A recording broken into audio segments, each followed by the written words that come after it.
gives you the ability to discern, to know what to do. The successes that I will be with you will be immeasurable if you work towards humility. You will be flooded with successes.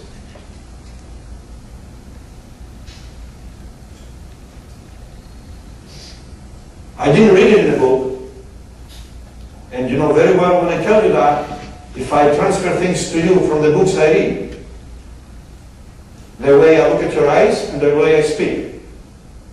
And so if I see the successes in my own life, working towards our goal, you can do it too.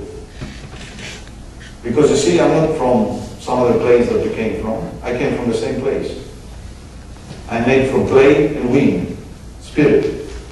Same exact stuff that you're made. No any difference. So the only thing I'm doing is I'm sharing with you the things that I saw, they work for me. You're telling me now, you're telling us we cannot go for strategies, we cannot go to control stress, we cannot manage it, and so on and so forth. Yes, that's right. I see it the way like control and management of stress, I see it like band-aids. It's like I have cancer, I have all kinds of diseases, and I put band-aids. I says, you know what? Look, you guys, I'm fine. I don't have anything. Look, do you see any cancer? Do you see any bleeding? And I'm full of band-aids. I refuse to accept my disease. Take the band-aids out. You cannot manage and control stress. You can start eliminating it. What does that mean, eliminating it? If you start working towards to know what matters really in your life, accepting a great power more than yourselves, humble yourselves, then what is going to happen? I tell you what's going to happen because it happened to me. The frequency of stress and anger and confusion is going to be reduced. It's going to happen less often. When it will happen, it will not last for too long. And when it will happen, it will not go too deep. All these things will be reduced. Frequency, depth, and every day as we work on this goal, what will happen is you will see the result. It will be happening less times every day. It will last less, and it will be less intensity. You will be working towards the elimination of your stress.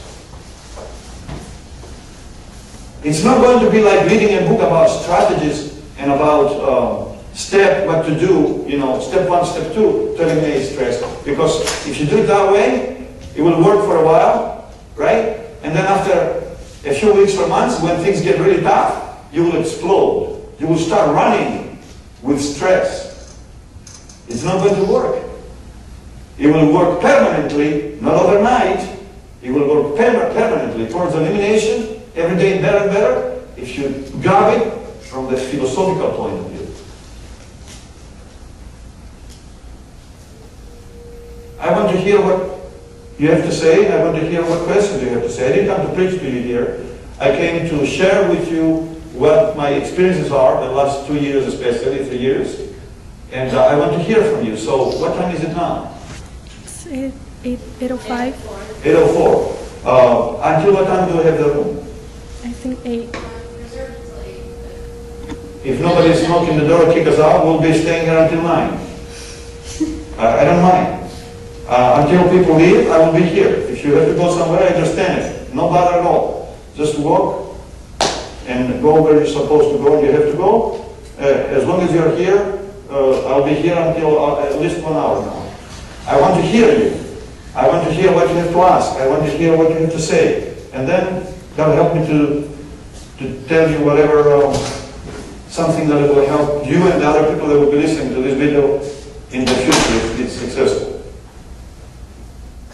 What do you think? What's going through your mind? things that sometimes I might ignore as a teacher or as a father or as a friend. Yes. Go ahead. You want to ask something? Okay, who wants to ask something? Say something?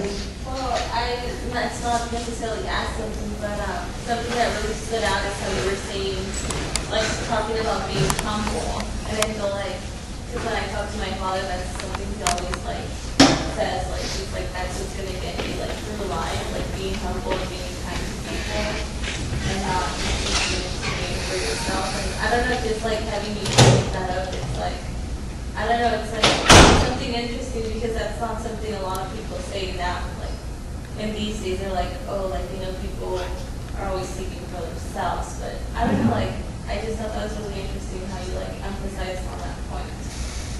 Well, myself, I have really, I would say, discovered this the last few years because quite a few things happened in my life that I see it was an illusion to think that I have control.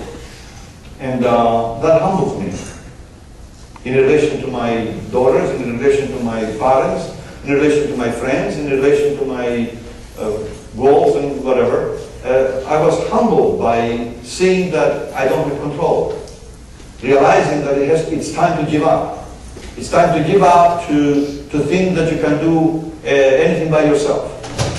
And when you come to that point, as I said, the successes that you will witness every day in relationships with people, in every respect of your life, it will be mind-boggling. It will be mind-boggling. It will be unbelievable.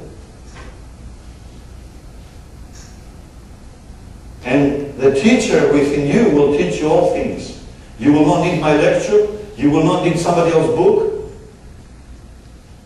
There will be a teacher in you that will be allowed to talk. Because the teacher is in us. But we don't allow that teacher, the little voice, the conscience, whatever you want to call it, we don't allow it to speak. Or maybe we can say in other words, it speaks, but the noise is so much because of the fear, the stress, the running, we cannot hear the voice.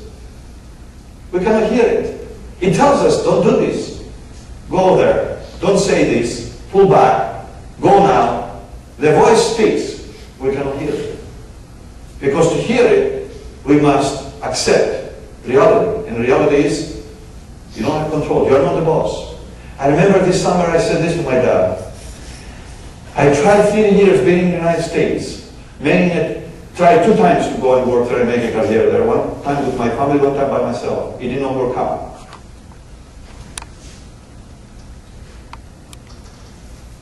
Every summer, spent a lot of money to be there for 1 or 2 months.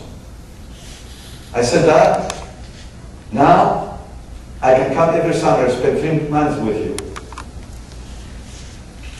Because I will not teach anymore in the summer. Isn't that good? Come on, now you're 90, well, another 2, 3 years, maybe 5, 6, maybe 7, why not? You're doing okay. That's what I wanted. He looks at me and says, somebody else decides.